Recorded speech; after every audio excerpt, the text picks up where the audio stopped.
What is going on, everyone? Welcome to the Contractor Seekers Podcast. Got Kevin Vargas here, fine line, 4 months in business. Already hitting some nice revenue, brother. So what brings you, man? Tell me a little bit about what's going on in the business. Some areas that are going really well. Love to hear those. And then some areas that you'd like some refinement on. Okay, all right, so I'll tell you a little bit about my background. All right. So I come from, I was an estimator for a company based out of Seattle, and they were also a painting company. The company's name is AB Painting. Shout out to Aaron Vitlacher, that guy's a boss. Um, we went from 800,000 to 4 million in the span of 2.5 years. And then I Damn. did the majority of the sales until the previous year. We hired someone on, we trained him, and then he killed it, absolutely killed it. And essentially, I want to start my business because I want to follow my dreams. I, I just want to, honestly, I just want to follow my dreams. I have a certain goal in life. I want to reach it. I want to Beautiful. build the generational wealth. That's a broad statement, but that's essentially my goal. So I started at Okay. the end of the season here in Seattle. So I quit my job in September, started in late September, October. I have a lot of friends in the construction industry, so that's kind of how we got the majority of our projects, just from connections of mine. Um, and here I am. I started doing research. I ran into you. I ran into Justin Georgia Polis, which I'm Yep. sure you're familiar with. And Yeah. Yep. then I joined your drip thing The lift off. last week, and that was yep, exactly, the lift off. Yeah, my apologies. Your drip jobs, the lift Yeah. off. Yep. The lift off, and that was awesome. A lot of Cool, man. value in there, a lot of knowledgeable people, and here I am. I'm just trying to connect, learn from Yeah. everyone, and then just grow. Love that, man. Yeah. Wow. First things first, man. I mean, you're soaking it all up, man. I remember when I first started my business, I didn't have any of these, resources, dude. So sky's the limit for you. And one of my passions is, just kind of helping out. You're generating around 20,000 a month. Let me ask you this, man, on a personal note. What was because I'm more, I love leadership, man. I love, I just want to know, man, what was that severance like, man, when you decided to leave after building so much success and to start your own business, man? What was that like? Ignore my ignorance. Or pardon my ignorance. Severance means. When you decided to quit your job. Yeah, like what was going through my mind, like No, I why mean, what or how why did did I the other decide to do that? no, I want to know how did the other business owner react, man? I mean, what kind of like, I mean, you just helped scale a Oh, business I see. to a crazy amount and then you left to do your own thing. I'm just wondering what that was like. Yeah, that's a great question. That's a question that most people don't ask, actually. So it was bittersweet for sure. Aaron Vitlacho, he's an amazing guy. I truly believe that he wants the best for people, but obviously he's a business owner. It's in his benefit to keep a good employee like myself within the business. So I think, and I learned a lot from him as well. A lot of knowledge from him. So maybe he felt like a little bit taken advantage of. Maybe I don't really understand now. We're Yeah, super cool now. After that's some cool. time has passed, but at the beginning it was definitely bittersweet. Maybe a little doubtful on his end. Yeah, Um, but that just motivates me more. So, but yeah. but it's good. Our relationship is still good. He teaches me a lot. If I have a question, I know I can reach out to him. So it's still it's Good, it's good. It's good, good. good. And Love to hear that. and there Yeah, was man. really just no decision to be I made there. just look It was at like a for sure it's thing. tough, right? And I'm not how could you what would you do in that position, right? Because I'm on that side of the fence where, I built a business where someone's left me and built their own business. Sometimes we compete against each other in jobs, right? So these are things that I at least think Hmm. about, especially being on the receiving end of things. And this is just part of life, man, letting people grow and do their own thing. I just love the mindset of the business owner. Now you guys are cool. That's just a big thing. You told me that you helped scale this company like double, triple, and you're leading the charge of something new. So congrats to you, man, for making the switch. Who's doing the work? Thank you. So I have subs. I'm primarily a sub model business. As I said, I know a lot of people. So friends of friends. Cool. So every person that has done work for you up until this point has been someone that you know or have been acquainted with. Yes. Okay. Actually, no. One person I found from this page on Facebook. So Okay. it's called Contractors of Seattle. So Nice. Okay. yeah, So but did a little bit but of, apart from that one project, yeah, got it. Okay. So what's an area of your business, man, where you're feeling like, there's a little bit of a gray area, man? What can we hit on today? Struggling. What are you struggling with? Let's put it that way. leads. Okay, actually, this is a great point. So the respect from the workers. Like I'm young, I'm 26 years old. A lot of them are older than me. Um, at first, it's super cool, and then as the projects go, then I just start noticing a little bit of loss of respect. Um, Give me an example. I try to be as cool as possible. Give you an example. Okay, so I don't know. It's just like the little things. Like as an example, yesterday I came to this project. I asked the worker, "Hey, what time did you get here, and what time are you leaving? I need to know every single day what time you get here and what time you leave." He's like, "Well, are you paying me by the hour? Or are you paying me by the job?" And I just kind of looked at him like, what do you mean? I was like, I'm paying you by the job. And he's like, oh, okay, well, it's because you're asking like what time I'm getting here and stuff. So I was like, well, I'm your boss. I need to know what exact time you need to get here. Like, I need Yeah. to like let the client know. Sure. Communication is key, and so that's like a little sign of like disrespect starting to go downhill. Yeah. Yeah. Okay. So let's I talk can give about you a that. better example. Give me a better example. Okay, so I had this other sub. His name was Antonio.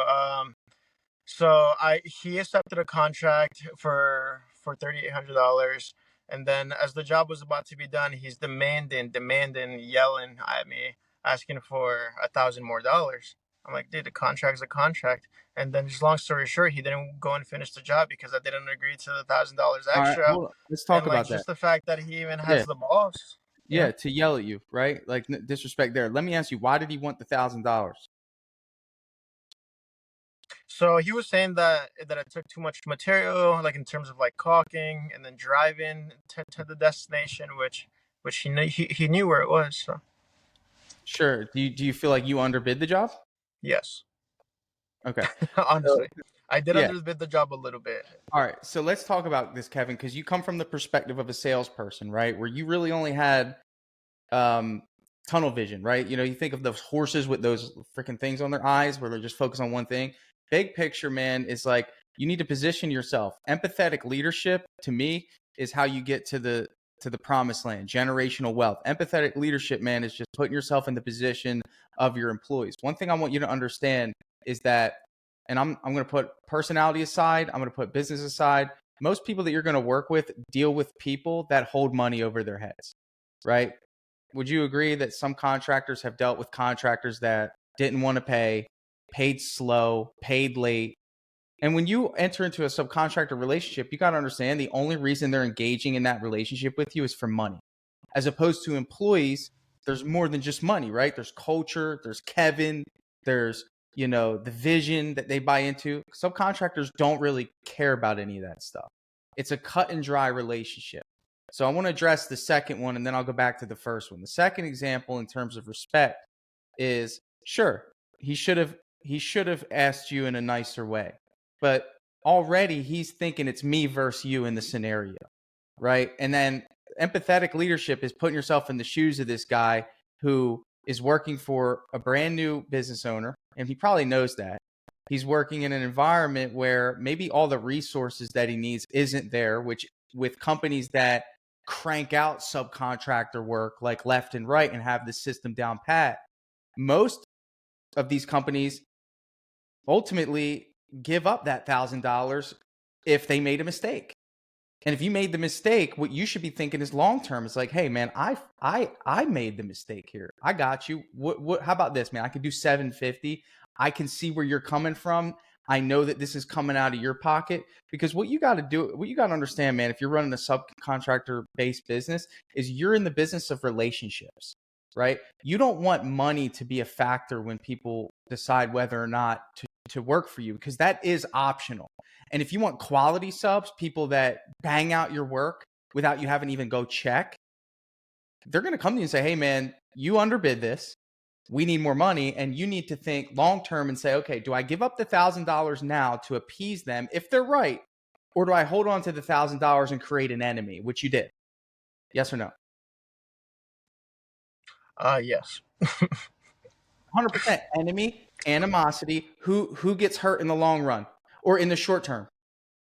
Customer, right? In the short term, me for sure. Well, you, but the customer now has to pay for it because their job's Oh, the not finished. customer, yes. Yeah, job's not finished. And then long term, that could lead to a negative review. Now, here's the deal with subcontractor relationships. What you got to realize is, okay, at some point, the momentum shifts. At some point, you have the leverage. Right now, you don't have the leverage because you're a brand new business. They know that you need them more than they need you. Okay. That's the reality of the situation. If you had endless leads and endless jobs and consistent work, they would see you as way more valuable and they would treat you accordingly. They dance around those topics, right? This is just fact. This is just how people operate. This isn't anything other than just basic human freaking psychology here. Is if they recognize you as the person that feeds them, they're going to treat you accordingly. But ultimately, my assumption is, I don't know if I'm right, I don't know if I'm wrong, this person who's asking for this $1,000 is getting sporadic work from you. It's like, hey, I got this job type of thing, right? I mean, at the beginning, it wasn't. It was. I mean, it was in I'm not talking October, about the and I gave beginning. him I'm saying, have you given this person consistent work every single week? until that downfall. Yes, Up I until that was giving downfall. him work every Okay. single week. Okay. Fair Yeah. enough. Understand. So in that case, maybe a little bit of an outlier. I would just say this. At the end of the day, you're still vetting your subcontractors up until, it's still a relationship where it needs to be nurtured, right? It needs to be one of those things is they have your back, you have their back. Most subcontractors operate in their best interest unless they have a reason not to. And what you need to understand, and Bradley Ellison, you should reach out to him because he does such a great job with his subcontractors. He really does. He's out in Michigan. Have you ever heard of Brad? I haven't. No.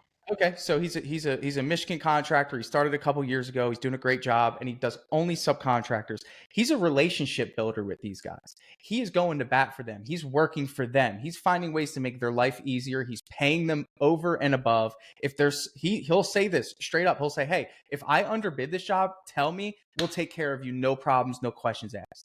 Abundance mindset, right? Because he knows that at the end of the day, the long-term goal is that you have a reliable subcontractor that you can position a job in front of and know that the job's going to get done. But then you have to have discernment, Kevin. You got to be able to say, is this guy taking advantage of me?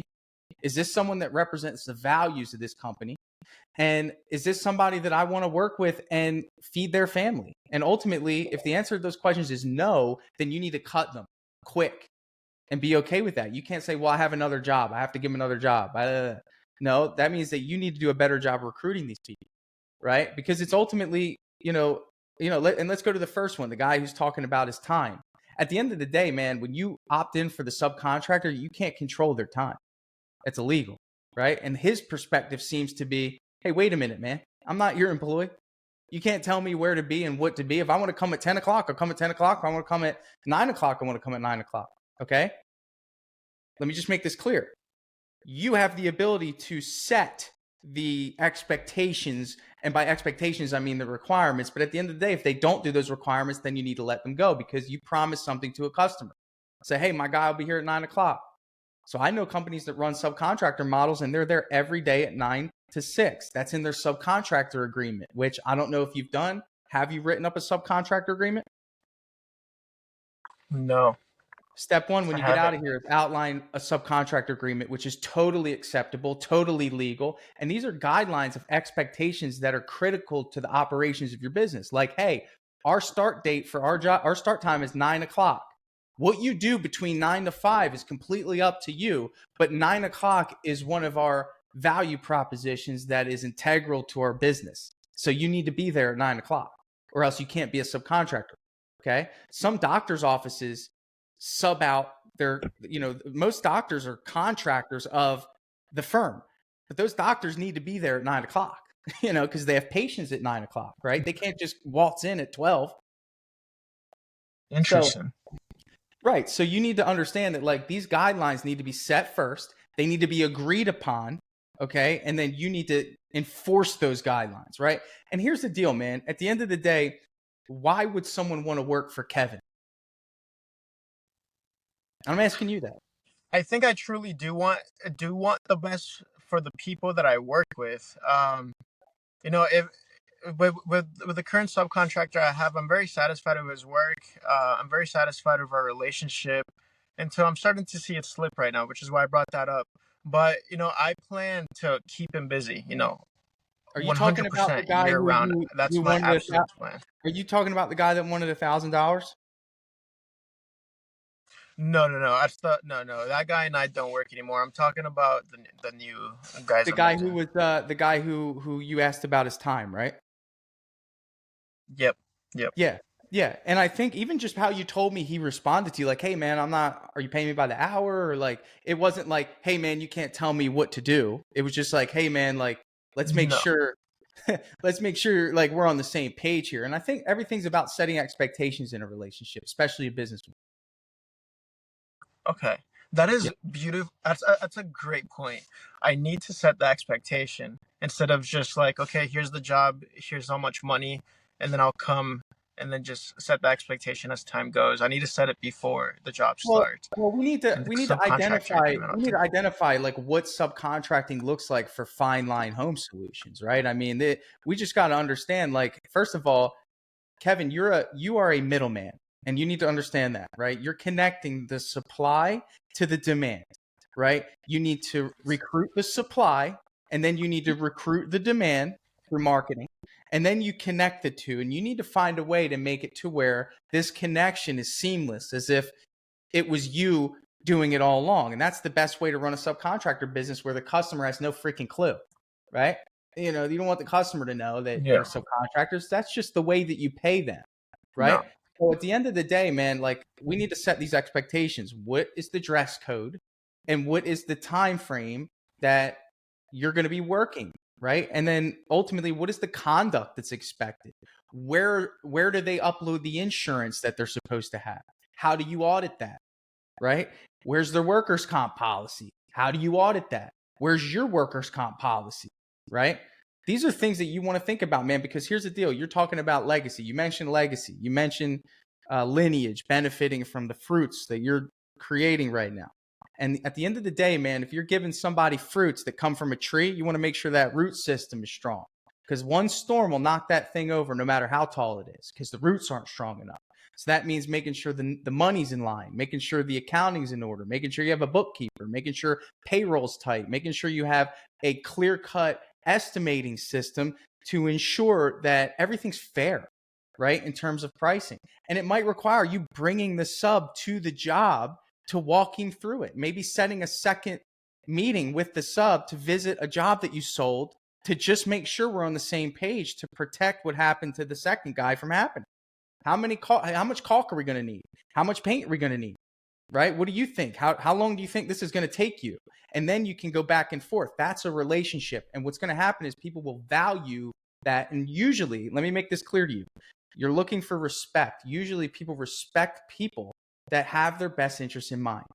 That's it. It's as simple as that. And if you operate that way with everyone that works in your business, respect just naturally comes because you're different than everyone else. Not many people have your best interest in mind aside from your family. Would you agree with that? Yeah. Yes.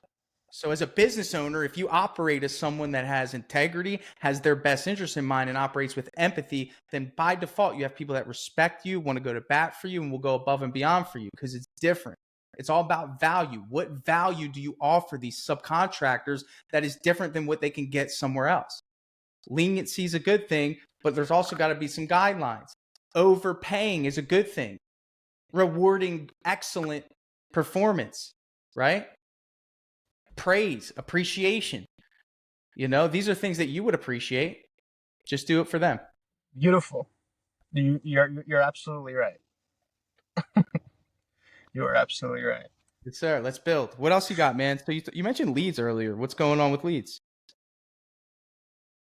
Yeah. Okay, so obviously, starting the business, I spent a lot of money building the website, paying for all this stuff, like all this stuff, Okay. and I'm honestly just kind of running out of money. So I was coming up with an idea of even starting a door-to-door team. I'm doing a home show here in February, one home show, and How much have you then spent starting this business so far? Pardon? How much have you spent starting your business between a website, all these things? How much have you spent? $10,000-$15,000. Okay, so how much did you spend on a website? But I spent $3,000 on my website. Do you feel like it was worth it? No. Okay. Do you know why it wasn't worth it so we can avoid this happening again? I think I just got sold something that wasn't true. I don't know. Like they told me that they're gonna do like SEO. You're gonna get Yeah. just natural leads from Google, I hate that. and it just wasn't true. First of all, you got to understand the concept of traffic, right? You got to understand there's different avenues people can travel to find you. First of all, you need to position yourself on the highway, okay? The highway has changed. It's just changed over time. The highway used to be word of mouth, neighbors talking to each other over the fence on the porch. They now put the porches on the back of the house. They used to be on the front of the house because people would wave to each other and communicate more. Now we don't talk. So it's different. The highway has now changed. You have two major highways. That's all I want you to think about, because you are a lead generation service right now. That's what you are. You are generating leads for subcontractors. Isn't that a decent mindset shift? That's all you're doing. You're finding them a lead and you're selling it to them what you're doing is you're taking a lead, you're increasing the value of that lead by creating an opportunity, which is a paint job, and you're selling that paint job for less than you got it for, so you can keep the profit, and you earn the profit by overseeing the paint job and taking on the full liability. Okay, that's what you do. Okay, so when you say I'm running out of money, no, you are just not allocating your resources properly, because if you were, you would be taking the leads and converting them to more money like a recycler. You know how to sell, so you should be finding $5,000 from a neighbor, friend, a credit card, because you know how to sell. That's your skill set. It's your number one skill. And what that will actually do is you send it through the recycler and it spits out way more money. In most cases, if cost of marketing is 10%, you're going to generate 50 grand from a $5,000 lead investment. And cost to marketing at 10%, brother, is actually terrible. That means you suck at sales. Okay? So you're going to even generate even more, because what $5,000 can generate you on average, if each lead is on average $50, that's 100 leads. That's 100 leads at a 75% closing rate. That's 75 estimates, brother. And let me tell you, if I put you in front of 75 people coming with your heart, with your story, with your passion, with your commitment, you're going to generate some money, dude. That's the easiest gamble in the world. I'd rather give $5,000 to a painting business owner than put it in the stock market. Wow. How you maneuver your money is going to make all the difference here, Kevin. At the end of the day, 3,000 on a website, if me and you talked, I'd say, dude, you don't even need a freaking website right now. You need leads. Buy leads. So knocking on doors is a waste of time right now. That's something you do later on. You need a Facebook campaign yesterday. You need Angie leads today. You need Google ads going now, because no one cares about your reputation when an ad is in front of them. No one's, I mean, they could, but we're triggering emotional responses. People aren't doing research when they see a painting company pop up. The research is the video of you in your cool hat talking about you wanting to do interior painting and the story of why you started your painting business. That's going to convert people, not, you having 100 reviews on Google. That'll come in time. You need leads now. You need someone to run them for you. I love Justin's program, and I think door knocking has its place. You need sales and leads right now. You don't have the opportunity to knock 100 doors and get a team going. You don't want to do that, number one. And number two, that's just like shooting shotguns and hoping you hit a target. I want to go right to where everyone's hanging out right now, and that's on social media. I want to start talking to people. I want to sit at kitchen tables of people that already made up in their mind that they want the work done. Not people that have to convince to get the work done, because that buying cycle's too long. When you have people in your realm of business that want the work done, are getting the work done, and had the work done, then you can open up a little division of people that you're convincing to get the work done. But right now is not that time. Does that Wow, make sense? that is so true.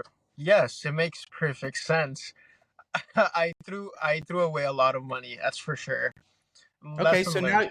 now you know what not to do. What to do is to get someone that is trusted to run your Facebook ads. I have a referral for you. I will send it to you later. Okay, but at the end of the day, man, you need to get this going now. You can find the money. It's all about your confidence in yourself to take whatever you need to give up and convert it into more cash flow and then do it again and do it again. I've been doing that for 8 years. I buy the leads, sell them, create more value, pay my team, pay my expenses, and keep the rest. I've been doing it for 8 years. I'll never stop. It's a Wow. recycler. Yeah. What was that? It's a recycler. Wow. Yeah, you're actually shifting my mindset. That is crazy. Wow. Just big I picture just don't thinking. even know what to say. I'm speechless, honestly. Cool, man. Good. Yeah, I want to help you. This is the breakthrough, man. That's why we're breaking through right now. But here's the deal, man. At the end of the day, your skill sets as a leader come to two things. I don't want to go too heavy today. If you want to do another session, I'm always willing to do that. But the first thing is I want you to have empathy for your team. I want you to think about if you were that subcontractor buying into Kevin's vision, that Kevin's business. First of all, you can't get people to buy into a vision, Kevin, if you've never told them what the vision is. Don't think that you can't tell your team what the vision is, because people want to buy into something. Most people don't have a vision, so they adopt the vision of someone else, which is totally fine. It makes them feel like they're contributing to something greater than themselves, which is actually a human need. The second part of this, which I believe is something we just hit on, you have to be a manager, and you have to be a disciplined manager when it comes to the resources that you have in your business. It'll make or break you. Okay. You can't make confident business decisions when you don't have money. So you need to treat money, and you have to take your time with buying decisions, right? Now, if someone gives you a good referral, I'm not saying take your time there, but listen, man, like there's certain things you spend money on, $3,000, and there's certain things you don't. You learn what not to do. So when it comes to making money, you got to understand, man, take it and give it away, right? There's two mindsets. There's the employee mindset and there's the investor mindset when it comes to money. When you were an employee of the painting company, what happened is that you would make money. It would get deposited into your bank account. The first thing you would do is probably pay your bills. The second thing you would do is do some light spending, some leisure activities, go out to eat, buy some things for yourself. And then the third thing that you would do is save the rest. Is that true or is that false? I just really, really like to spend money. That's my problem. Okay. So you Not didn't have, anymore though. yeah, you didn't have much left to save. Let's put it that way. When you decided to put Yeah. together that LLC, brother, you just signed up to have the responsibility to not only do those three things that I said, but to incorporate something that's never been taught to you, and that's invest. So you have to receive the money, and a business owner does it in this order. They receive the money, they pay their team, which is the bills, they invest into the areas that are generating more money, they spend, and then they save what's left. And if you don't understand the concept of taking some of those first fruits and giving it back to the machine that generates you income, then it's going to be very hard for you to scale your business. Yeah. And that's one of the main reasons. That's not one of the main reasons, but that's also a reason why I'm super motivated to start my own business, because I know I like to spend money. I know I like to buy things that hold value, like a certain car that I have. Um, but materialistic things just don't bring me happiness anymore. I think I went over that already, right? Like the nice Good. watch, the nice car, it just does Doesn't not do anything. matter. Yeah, I've been Um, there, bro.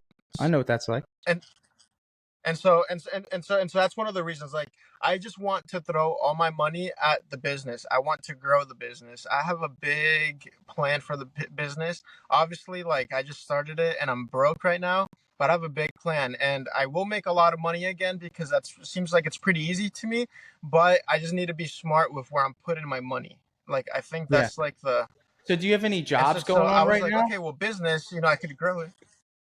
Do you have any Pardon? job? Do you have any jobs going on right now? Yeah. I'm outside one right now. Yeah, and then I Okay. have one starting next Monday. I have one started February 2nd, All right. So and I let me have ask one you the this: middle of Could the you could February. you could you come up with $3,000 between now and 2 weeks from now to spend on marketing? I could come up with $3,000 in 4 weeks. Cool. So that means that you'll be qualified to get someone to run your Facebook ads and run a Facebook campaign to generate you more money. You know, again, like And that's where my I'm plan. and that's what I'm saying is I just want you to have something to look forward to. Like ultimately, that's what it's going to cost. You're probably going to spend anywhere between $1,500 and $2,000 on the actual ads, and then you spend about $1,500 for someone to manage it for you, and they manage it monthly. And you know, you just want to make sure that you understand that, dude. Like when you start a painting business, generally speaking, man, like on average, you really shouldn't have to spend more than 5 to 10 grand to get it going. Aside from, you know, just light marketing. I mean, Wow. you spend a little bit more. I don't know where the rest of the money went, but I'm just referring to like the fact that you could just sell a job and you're in business. So think about everything that you spend from this point forward as an investment in this startup. If I told you 2 years from now, dude, you're going to have a multi-million-dollar painting business. It just requires you to get uncomfortable with where you spend your money. It would be an easy decision, but that's what it requires, man. There's a whole nother aspect to this, dude, and we don't have time to get into it, but it's about you learning how to recruit subcontractors and making it favorable for them to want to work with you. Right now in your area, the best subcontractors are already committed to someone else. Do you know that the best subcontractors aren't sitting on the sofa right now? Yes. Okay. So you need to start thinking is not only do you need to compete for business, you need to compete for subs. You need to build your business two separate ways. You need to build it in a way that's favorable for customers to want to hire you over the competition, even if you're charging more. And you need to make it favorable for subcontractors to want to work with you as opposed to someone else that they could be getting work from. What are some ways that we can build value with a subcontractor?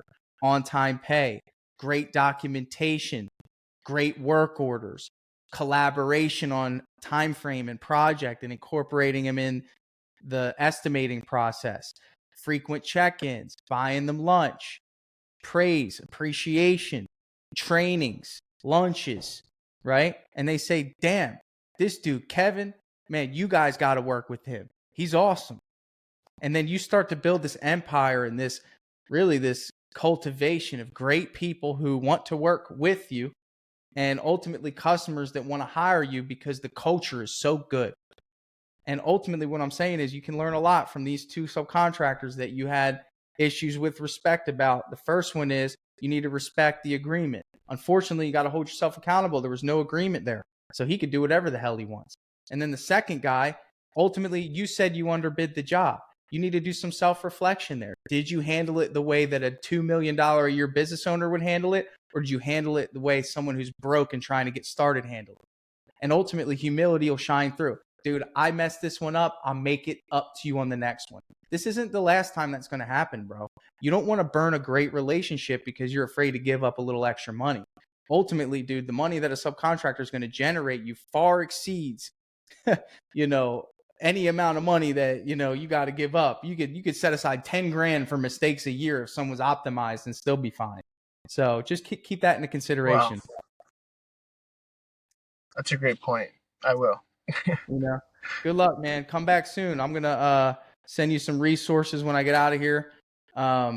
You know, good luck, man. I think you got. Did you want to ask any other questions? Anything else, or is that good for today? No. That's good. I think that you're running short on time. Is the Facebook guy Lucas Jensen? Well, I have two referrals. I'm gonna send them to you. You choose who you want to work with. Um, and I do have an SEO guy that I refer. I have an accountant that I love. Do you have an accountant yet? Do you have a bookkeeper yet? No. Yeah, we got to get you a bookkeeper, man. That's one of the most important things you can do in your business. 100%. Do you own a house or are you renting? Okay. I rent. Okay, so if you ever want to buy a house, man, with a business, you need solid books for 2 years. I don't know if you know that. I didn't know that, but you want to make sure you get a firm doing that for you. Okay. Okay. Yeah. I would greatly appreciate all the referrals. And so you are like a coach, right? You're a coach. I'm a guy that loves to coach. I don't have a paid coaching program. Are you using I'm drip jobs? sorry. You have drip jobs? No, I'm not using drip jobs. I just want to understand exactly what you do because I really like your energy. Like I need this. I like your dominance. I like your energy. I like your knowledge. I like how you're Yeah, telling me do this. You're yeah, not man. like, hey, maybe we should try this. I like that. I need I don't people know, man. like that. Yeah, man. You know, I love helping people. I was there, and I just this is everything else in my life is transactional. Let me be honest with you. I have 22 employees. You know, most of the relationships I have, I either have to pay for someone to do something, and this free coaching session I do is my way of just. There's no expectations here. I could tell you whatever I want. You're not going to get pissed at me because you didn't pay for it. And my mission is to just tell you the truth. Wow, that is absolutely amazing. I thank you for that, and I'm sure that good karma will do you very well. So thank you very much. In this short call, I learned a lot. Yeah, good, man. Good luck to you. That's awesome. Just go ahead and scale that thing, brother. Thank you very much. I'll stay in touch with you. I'll update you as time goes. Okay. Hey, I'll talk to you later, man. Take care. Thank you so much. Bye. Hey, Kevin. By the way.